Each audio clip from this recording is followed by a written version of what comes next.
दिलेला आहे। असं विविध प्रकारचे व्यक्तिमत्व इथं नावाजण्याचं काम आम्ही केलेले आहे। आणि त्याचबरोबर इथं मुंडे साहेबांच्या बद्दल मी काय सांगणार, मला वाटतं माझ्यापेक्षा ते जास्त देशमुख साहेब सांगतील त्यांच्याबद्दल, त्यामुळे मी त्यांच्यावर सोडून देतो।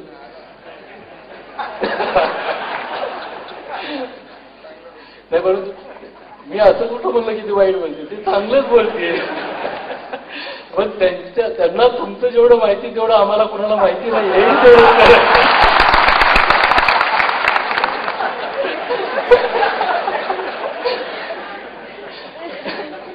पण मुंडे साहेबांचं एवढं मोठं व्यक्तिमत्व आहे की हे मगाशी मानपत्र अतिशय सुंदर लवेकर मॅडमनी बनवलेलं आपण वाचलं, या ठिकाणी ऐकलं, त्यानंतर त्यांचं व्यक्तिमत्व उभं राहिलेलं आपल्याला पाहायला मिळालं। ते अतिशय लहानातून अतिशय कुणीही राजकारणामध्ये त्यांच्या घराण्यामध्ये नसताना स्वतःच्या कर्तृत्वानं आणि नेतृत्वानं आणि वक्तृत्वानं इथपर्यंत आलेत आणि त्याचा निश्चितपणाने आपल्याला सार्थ अभिमान आहे। आणि तशाच पद्धतीचे व्यक्तिमत्व बर्दापूरकर साहेब असतील। जसं मुंडे साहेबांना भूषण पुरस्कार दिला त्यावेळेस अनेकाला आश्चर्य वाटलं, तसंच आश्चर्य बर्दापूरकरांना सुद्धा दिल्यानंतर अनेकाला वाटलं। या मंचाचा मी गेले अनेक दिवस अध्यक्ष असल्यामुळं ते या दोघांना दिल्यामुळे जरा जास्त आश्चर्य वाटलं। पण मी मला सांगितलं तसं काही याच्यामध्ये नव्हतं, या सगळ्याच्या पलीकडे जाऊन हा कार्यक्रम असल्यामुळं आम्ही याचा कधी विचार करत नाही।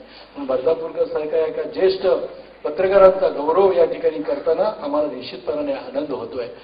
चंद्रकांतजी कुलकर्णी आहेत, ठोंबरे साहेब आहेत, आमचे कायगावकर साहेब, श्रद्धा बेलसरे मॅडम आहेत, अनंत हिरेमेद आहे आणि ह्या बाकी सगळे आहेत। कार्तिकीपासून कार्तिकी अनेकांना ते आळंदीची आहे असं सगळ्याला माहिती आहे, परंतु ती आपल्या जालन्याची आहे हे अनेकाला आपल्याला माहिती नाही। म्हणजे अनेकाला वाटेल की आळंदीची कशी काय बोलवली बघ, असं नाही।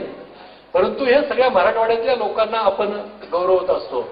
परंतु काही लोकांनी असं म्हणजे आर पाटील एका कार्यक्रमाला आले होते, त्यांनी असं सांगितलं की हे सगळं तुमच्या मराठवाड्यासाठी चाललंय, मग आम्ही काय करायचं, आम्ही तुमच्यासाठी जे काही करतो त्याच्यासाठी काय मग तेव्हा पुढे एक अशी संकल्पना आली की मराठवाड्याच्या बाहेर, मराठवाड्यामध्ये जन्मजनी घेतला नसेल परंतु मराठवाड्याच्या करता ज्यांनी काही आपलं योगदान दिलंय, चांगलं काम केलंय, त्यांचा आपण मराठवाडा मित्र पुरस्कार म्हणून देऊ, त्यांचा सन्मान करू। आणि तो पुरस्कार पहिला आपण दिला गेला ते उद्योगपती राहुल बजाज यांना, जी बजाज फॅक्टरी जी मोठी औरंगाबादमध्ये टाकली त्याच्यामुळं अनेक हे झालं। त्यावेळेसही बऱ्याचशा गोष्टी झाल्या गेल्या, उदय तानपट पाटलाला आठवत असेल। त्याच्यानंतर गतवर्षी आम्ही जो दिला तो स्टरलाइट इंडस्ट्रीचे अनिल अग्रवाल यांनाच आम्ही तो पुरस्कार दिला। यावेळेस मात्र तो पुरस्कार राहून गेला, पुढच्या वर्षी मात्र ते का राहून गेला ते का मी या ठिकाणी सांगत नाही। परंतु अशा विविध प्रकारच्या लोकांना या ठिकाणी एकत्र आणून त्यांचा सन्मान करावा, गौरव करावा आणि त्यांना प्रोत्साहन द्यावं, ही आमची या पाठची भूमिका आहे। एवढंच मी या ठिकाणी सांगतो आणि मी जास्त काही न बोलता, कारण आपल्याला या सगळ्या मान्यवरांचे विचार आपल्याला या ठिकाणी ऐकायचे, मनोगत ऐकायचंय, फक्त एकच मी आपल्याला सांगतो की मराठवाड्याच्या करता या मुंबईमध्ये तर तुम्ही दोघं तिघही सगळे सरकार आहेत, विरोधी पक्ष आहेत, बाकी सगळे कमीत कमी 10 लाख लोक मुंबईमध्ये, ठाण्यामध्ये, मराठवाड्यामधली कमीत कमी 10 लाख लोक एवढे। परंतु ह्या लोकांना अजिबात चेहरा नाहीये। बाकी प्रत्येक विभागाला या मुंबईमध्ये चेहरा विभागालाच नाहीये, तर या देशातलं एकही राज्य असं नाहीये की त्या राज्याला इथं एखादं भवन तरी नाहीये। आसाम भवन असेल, मेघालय असेल, पंजाब असेल, हरियाणा असेल आणि यूपी आणि बिहार का असेलच असेल। या सगळ्याचा इथं अनेक प्रकारचे भवन आहेत, पण मराठवाड्याचं मात्र अजिबात भवन तुम्हाला कुठेही पाहायला मिळणार नाही। फक्त जागा मात्र तुम्हाला जाता येता कुठेतरी बोर्ड पाहायला मिळतो, तो म्हणजे बांद्र्याला। तो विषय काढावा की न काढावा हा प्रश्न होता, पण तरीही पण मी काढतो थोडासा, कारण ती बरेच दिवस झालं, अनेक वर्षापूर्वी ती मराठवाड्याच्या नावानं बांद्र्याच्या शासकीय वसाहतीमध्ये जमीन दिलेली आहे। त्याचे निलंगेकर साहेब अध्यक्ष आहेत, चांगली माणसे, बुजुर्ग माणसे, परंतु का माहिती नाही तिथं मराठवाड्याच्या करता, लोकांच्या करता इमारत वाढण्याच्या ऐवजी तिथं सगळ्या बाबळी वाढायला लागल्या पाहायला मिळतात। ह्या बाबळी वाढवायच्या का इमारती वाढवायच्या हे सरकारने आणि बाकीच्या सगळ्या मान्यवरांनी विचार करणं गरजेचं आहे. त्याचा काय तो एकदा निर्णय घेतला पाहिजे सगळ्यांनी मिळून. जर तो होत नसेल तर तो सोडून दिला पाहिजे.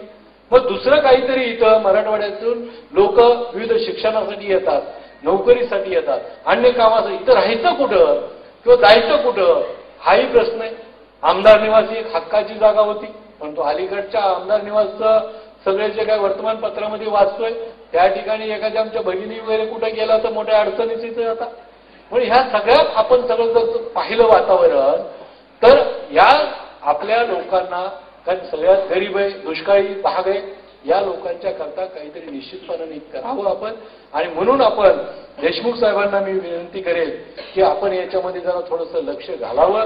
आणि मराठवाडा बहुना करता मला वाटतं देशमुख साहेब बोललेले माहिती आहेत, मुंडे साहेबांना माहिती आहे, अन्य सगळ्याला सुद्धा माहिती. कारण मराठवाड्याचे अनेक प्रश्न ते या ठिकाणी बोलत नाही. फक्त एकच सांगतो, मला आठवत आहे की शंकरराव चव्हाण साहेबांचा सत्कार मराठवाडा भूषण पुरस्कार हा ज्यावेळेस दिला तेव्हा विलासरावजी देशमुख साहेब मुख्यमंत्री होते आणि त्यांच्या शुभ हस्ते तो सत्कार आपण केला होता. म्हणजे त्या गुरूंचा सत्कार या शिष्यांच्या हस्ते त्यांचा केला होता. आजही आम्हाला वाटलं तसा योग येईल. त्यावेळेस अशोकरावजी चव्हाण साहेब हे मंत्री म्हणून त्या ठिकाणी काम करत होते. त्या अशोकरावजी चव्हाण साहेब सुद्धा प्रत्येक वेळेस अनेक कार्यक्रमाला उपस्थित राहिलेले. आज सुद्धा त्यांनी यावं येतो म्हणले होते. कार्यक्रम स्वीकारला, पत्रिकेमध्ये आला, आपली सगळी माहिती त्यांना गेली. काय कुठं हे केलं झालं माहिती नाही, परंतु आले नाही ही वस्तुस्थिती. फक्त त्यानिमित्ताने एकच मला म्हणावं वाटतं का त्यांचं वाक्य मला आता आठवत आहे. त्यांचं एक वाक्य फक्त मला आठवत आहे. कारण शंकररावजी चव्हाण साहेबांच्या भूषणच्या कार्यक्रमाच्या वेळेस असं त्यांनी सांगितलं होतं की हा मराठवाडा साधूंचा आहे, संतांचा आहे, वारकऱ्यांचा आहे, धारकऱ्यांचा आहे. हा सहनशील असणारा हा मराठवाडा आहे. यांनी किती दिवस आता सहनशीलता दाखवायची.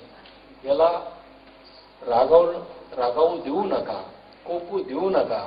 त्याच्या अगोदर याचे सगळे प्रश्न सोडवा आणि याच्याकडे लक्ष द्या. मला फक्त आता एकच म्हणायचं आहे की तुम्ही मराठवाड्याचे एक गेल्याच्या नंतर दुसरे मराठवाड्याचे आल्यानंतर आता आम्ही कुणावर कोपायचं तुम्ही असं वागल्यानंतर, असाही प्रश्न आम्हाला निश्चितपणानं विचारावं असं वाटतोय. आणि म्हणून मी ते जास्त काही बोलणार नाही. आम्हाला आशा आणि अपेक्षा आहे की अशोकराव विलासराव देशमुख साहेबांनी ज्या पद्धतीनं कारभार केला, मुंडे साहेब सुद्धा होते तेव्हा सुद्धा त्यांनी निश्चितपणे मराठवाड्याकडे फार मोठ्या प्रमाणात लक्ष दिलं. या दोघांनी लक्ष दिलं. आता अशोकरावांची वेळ आहे, त्यांनी सुद्धा लक्ष देऊन मराठवाड्याचे प्रश्न हे निश्चितपणे सोडवावेत एवढीच विनंती करतो.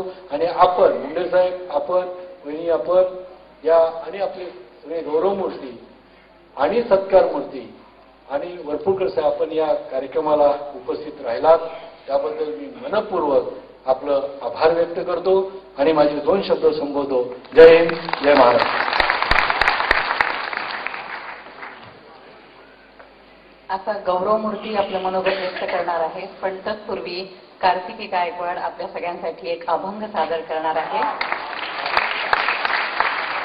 प्रेक्षागृहातून मागणी होती तशी, कांदा मुळा भाजी अवघी विठाई माझी, हा अभंग कार्तिकी आता सादर करेल आणि मग नंतर गौरवमूर्ती आपलं मनोगत व्यक्त